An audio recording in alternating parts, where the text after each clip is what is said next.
Lorens Kольberg's theory claims that our development of moral reasoning happens in 6 stages. The stages themselves are structured in 3 levels: pre-conventional, conventional, and post-conventional. To understand this better, imagine a conflict at school. There is a fight in the schoolyard. 2 ninth graders are beating up Tom. Those who watch the fight are at different stages of moral development. Let's see what they do and how they justify their behavior. At stage 1, we make moral judgments based on obedience and punishment. Finn's sense of good or bad is directly linked to whether he gets punished or not. Finn sees what is happening to his friend and wants to help, but he doesn't because he is afraid the teacher may punish him if he gets caught fighting. He asks himself, how can I avoid punishment? At stage 2, we are motivated by self-interest. Mary decides to intervene and help Tom. She knows that she might get punished, but she also knows that she could become a victim herself someday. If she helps Tom now, he might help her in the future. She is asking herself, what's in it for me? At stage 3, interpersonal accord and conformity guide our moral judgment.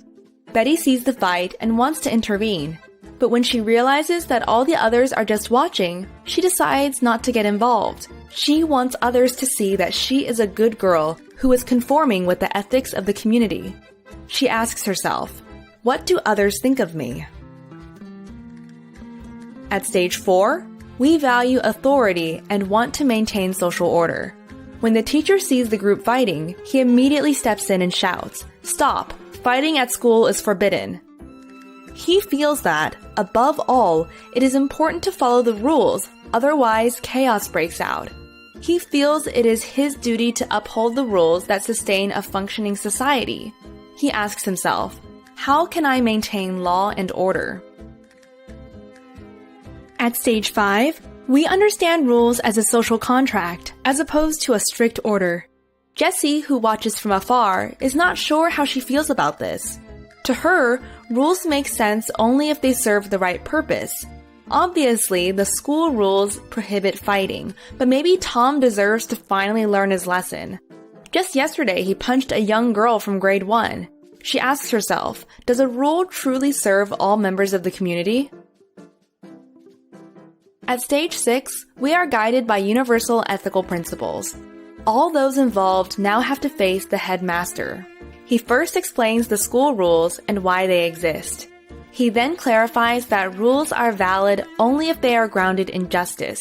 The commitment to justice carries with it an obligation to disobey unjust rules. The headmaster's highest moral principle is compassion. He believes that all people should learn to understand each other's viewpoints and that they don't feel alone with their feelings. He asks, what are the abstract ethical principles that serve my understandings of justice? At the pre-conventional level, Finn is driven by fear and Mary by self-interest. Both judge what is right or wrong by the direct consequences they expect for themselves and not by social norms. This form of reasoning is common among children. At the conventional level, Betty responds to peer pressure, and the teacher follows the rules. Their morality is centered around what society regards as right. At this level, the fairness of rules is seldom questioned. It is common to think like this during adolescence and adulthood. At the post-conventional level, Jessie knows that things are complicated because individuals may disobey rules inconsistent with their own morality. The headmaster follows a universal ethical idea, at complete disconnect with what society thinks or the rules say. To him, everything is solved through compassion. The right behavior, in his opinion, is therefore never a means to an end, but always an end in itself. Not every person reaches this level.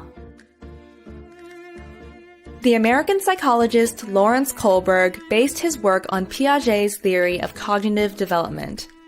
In order to confirm his theory of stages of moral development, Kольberg interviewed boys between the ages of 10 and 16. He analyzed how they would justify their decision when confronted with different hypothetical moral dilemmas. We will now present to you the most famous moral dilemma Kольberg presented to his students. Let's see what you would do. The Heinz Dilemma. A woman was on her deathbed. There was only one drug that the doctors thought might save her. The druggist that made that particular medicine sold it for 10 times the price of the production costs. The sick woman's husband, Heinz, was poor and could not afford to buy the drug, not even with the financial help of his friends. Heinz then asked the pharmacist to sell it to him for half the price, but he refused. To save the life of his wife, Heinz broke into the man's laboratory and stole the medicine. Now tell us, should Heinz have stolen the drug?